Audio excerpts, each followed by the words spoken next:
وبركاته نحمده ونصلي على رسوله الكريم وعلى آله وأصحابه أجمعين আজকে বাংলাদেশ জামাত ইসলামী 6 এবং 7 নং ওয়ার্ড কর্তৃক সমাবেশে উপস্থিত আছেন আমার সামনে সম্মানিত দিনী ভাইয়েরা, সকলকে জানাই অন্তরস্থল থেকে মুবারকবাদ প্রোগ্রামে আসার জন্য।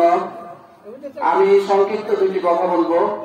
আল্লাহ তাআলা কুরআনুল কারীমের সূরা নিসার ৭৬ নম্বর আয়াতে বলেছিলেন, আল্লাযীনা আমানু ইউকাতিলুনা ফী সাবিলিল্লাহ ওয়াল্লাযীনা কাফারু ইউকাতিলুনা ফী সাবিলিত তাগুত ফাকাতিলু আউলিয়া আশ-শাইতান ইন্না কাইদাশ শাইতানি কানা দাঈফা। আল্লাহ তাআলা বলেন, যারা ঈমান এনেছে ইউকাতিলুনা ফী সাবিলিল্লাহ, তারা আল্লাহর রাস্তায় জিহাদ করে, তাদের জ্ঞান, যোগ্যতা, মেধা, অর্থ দিয়ে ইসলামের জন্য, দেশের জন্য, মানবতার জন্য কাজ করে। আর যারা কুফরি করেছে তারা তাদের জ্ঞান, মেধা, যোগ্যতা দিয়ে তাগুতের পক্ষে, শয়তানের পক্ষে, কুফরির পক্ষে কাজ করে। সুতরাং আমরা মুসলমান হিসেবে সবসময় ইসলামের পক্ষে, মানবতার পক্ষে, দেশের পক্ষে, সুশাসনের পক্ষে কাজ করব। বাংলাদেশ জামাত ইসলামী দুই ধরনের লোক চায়। এক হচ্ছে সৎ, দ্বিতীয় হচ্ছে যোগ্য ব্যক্তি। এই সৎ যোগ্য ব্যক্তি অন্য দেশ থেকে আনা যাবে না, আসমান থেকে ফেরেশতারাও আসবে না। এই সৎ যোগ্য আমাদেরকেই হতে হবে, সৎ যোগ্য আমাদেরকেই হতে হবে।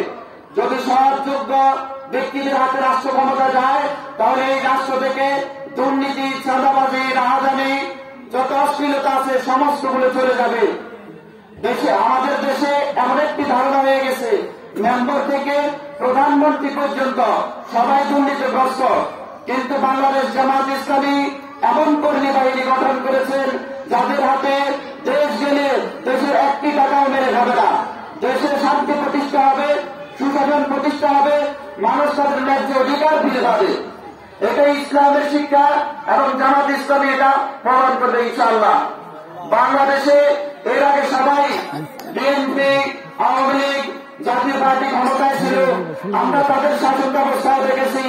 এবার সামনে আমরা ইসলামের পক্ষে বাংলাদেশ জামাত ইসলামের শাসন ব্যবস্থা দেখতে চাই ইনশাআল্লাহ। যদি আমরা প্রত্যেকটি পাড়ায় বাড়িতে এই সিদ্ধান্ত নিতে পারি, আমাদের এইবারের ভোট আমরা ইসলামের পক্ষে, বাংলাদেশ জামাত ইসলামের পক্ষে দিব ইনশাআল্লাহ। বাংলাদেশ জামাত ইসলাম সরকার গঠন করতে সক্ষম হবে যদি আমরা চেষ্টা করি। এবারে আমরা প্রত্যেক পাড়ায় যদি চেষ্টা করি, ইনশাআল্লাহ সম্ভব।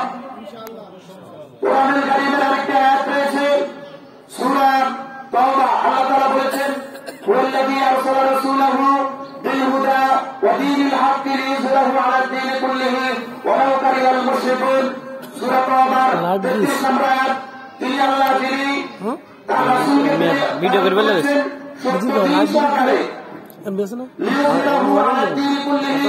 যাতে সমস্ত বাতিল মতবাদের উপর বিজয় অর্জন করতে পারে। আমাদের রাসূল তৎকালীন আরবের রাজনৈতিক অবস্থা, সামাজিক অবস্থা, তারপরে জাহিলি সমাজকে পরিবর্তন করে ইসলামী সমাজ নির্মাণ করেছেন, ইসলামকে দিয়ে রাষ্ট্র পরিচালনা করেছেন। কিন্তু যারা ইসলামকে আদর্শ হিসেবে গ্রহণ করে না, তারা রাষ্ট্র ক্ষমতায় গেলে ইসলাম ততটুকু মানতে দিবে যতটুকু মানলে তাদের ক্ষমতার কোন সমস্যা হবে না। ইসলামকে পরাজিত শক্তির জন্য এসেছে, ইসলাম পরাজিত শক্তির জন্য আসে নাই। ইসলাম এসেছে বিজয়ী শক্তি হিসেবে। কোন মতবাদ চলবে না, আল্লাহর বান্দা হিসেবে আল্লাহর আইন নিয়ে রাষ্ট্র পরিচালনা হবে।